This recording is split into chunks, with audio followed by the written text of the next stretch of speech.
வணக்கம். அறிவோசை வழங்கும் தகவல் யுகமா அறிவு யுகமா? உங்களுடன் கௌதம் ராஜாமணி. நீங்க தேடல, உங்களைத்தான் தேடுறாங்க.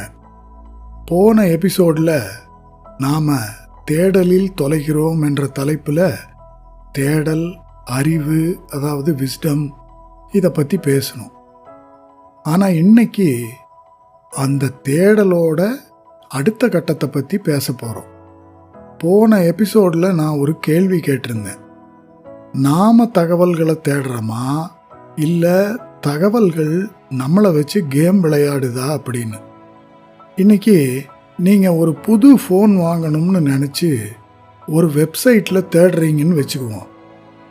அடுத்த 5 நிமிஷத்தில் உங்கள் இன்ஸ்டாகிராம், ஃபேஸ்புக், ஏன் யூடியூப்பில் கூட அதே ஃபோன் விளம்பரமாக வந்து நிற்கும். இது எப்படி நடக்குது? நாம் ஏதோ தற்செயலாக நடக்குதுன்னு நினைக்கிறோம். ஆனால் இது தற்செயல் கிடையாது. இது ஒரு மிகப்பெரிய டிஜிட்டல் வலை. நாம் ஒரு விஷயத்தை விரும்பி பார்க்கல, நாம் எதை பார்க்கணுங்கிறத ஒரு இயந்திரம் முடிவு பண்ணுது. அதுதான் அல்காரிதம். நாம் தேடுறோன்னு நினச்சிக்கிட்டு ஒரு மாய வலைக்குள்ளே போயிட்டுருக்கோம். இந்த எபிசோடில் அந்த தந்திரத்தோட ரகசியத்தை தான் நாம் உடைக்க போகிறோம். வழக்கம் போல் ஒரு கதையோடு ஆரம்பிக்கலாமா? ஒரு ஊரில் ஒரு விசித்திரமான தோட்டம் இருந்துச்சு. அந்த தோட்டத்தோட வாசலில் ஒரு சூனியக்காரி நின்றுட்டுருப்பா. அந்த தோட்டத்துக்குள்ளே யார் போனாலும் அவங்களுக்கு என்ன பழம் பிடிக்குமோ அந்த பழம் இருக்கிற மரத்துக்கே அந்த தோட்டம் அவங்கள அழகாக கூட்டிகிட்டு போயிடும். மாம்பழம் பிடிச்சவங்களுக்கு மாந்தோப்பு, ஆப்பிள் பிடிச்சவங்களுக்கு ஆப்பிள் தோப்பு. மக்கள் ரொம்ப சந்தோஷப்பட்டாங்க.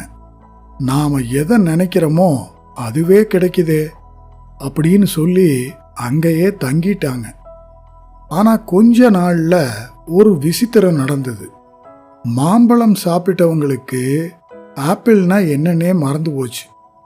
ஆப்பிள் சாப்பிட்டவங்களுக்கு மாம்பழம்னு ஒன்று இருக்கிறதே தெரியாமல் போச்சு.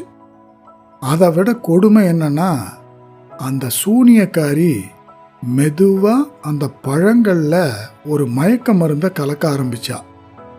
இப்போ மக்கள் அந்த பழத்துக்காக அங்கே இல்லை, அந்த மயக்கத்துக்காக அங்கே தங்கிட்டாங்க.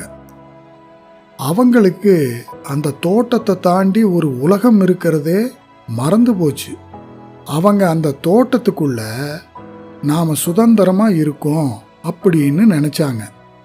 ஆனால் உண்மையில் அவங்க அந்த சூனியக்காரியோட கண்ணுக்கு தெரியாத சிறையில் இருந்தாங்க. இது ஓரளவுக்கு உங்களுக்கு புரிஞ்சிருக்கும்னு நம்புகிறேன். இப்போ அந்த சூனியக்காரி தான் அல்காரிதம், அந்த தோட்டம் தான் சோஷியல் மீடியா.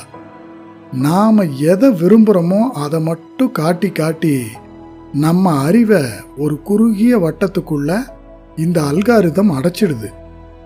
இப்போ பாருங்க, நாம் அறிவாளி ஆகிறோன்னு நினச்சிக்கிட்டு ஒரு குறுகிய வட்டத்துக்குள்ள கிணற்று தவளையாக மாறிட்டு இருக்கோம்.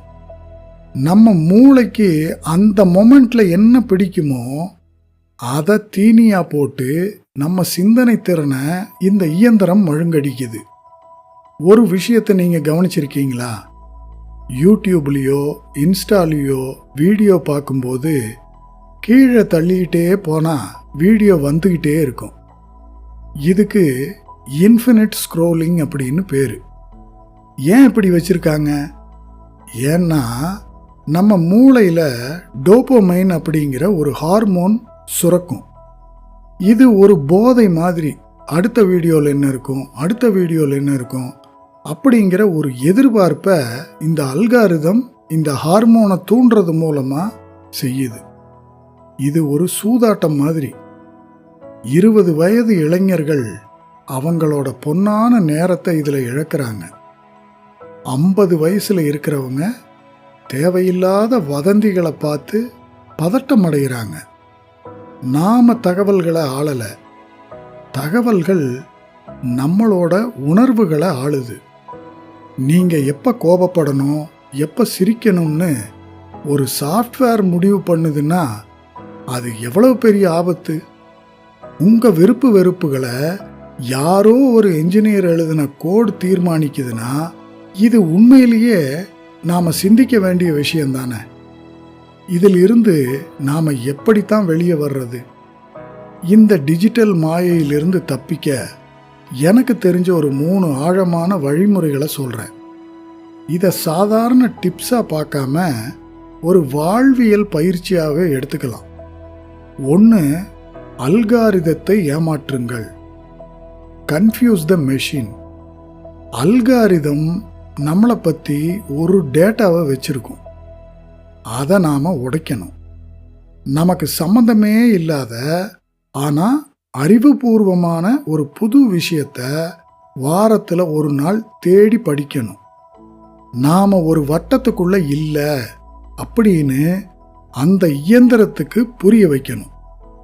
இது ஒரு பக்கம் நம்ம அறிவை விசாலப்படுத்தும், 2வது பக்கம் இந்த அல்காரிதத்தை குழப்பி விட்டுரும். 2வது உணர்வு பூர்வமான தணிக்கை, அதாவது எமோஷனல் ஆடிட். ஒரு வீடியோவை பார்த்ததுக்கு அப்புறம் நம்ம மனநிலை எப்படி இருக்குன்னு கவனிக்கணும். அது நம்மளை கோபப்படுத்துதா, வெறுப்படைய வைக்குதா, இல்லை பயமுறுத்துதா? இதை பார்க்கும்போது நமக்கு அந்த மாதிரி உணர்வு தோணுச்சுன்னா ஏதோ ஒரு வகையில் அந்த அல்காரிதம் நம்மளை மேனிப்புலேட் பண்ணுதுன்னு அர்த்தம். அந்த இடத்துல நாம் நிதானமாக ஃபோனை ஆஃப் பண்ணி வச்சுட்டு ஒரு 5 நிமிஷம் ஆழமாக மூச்சு இழுத்து விடணும்.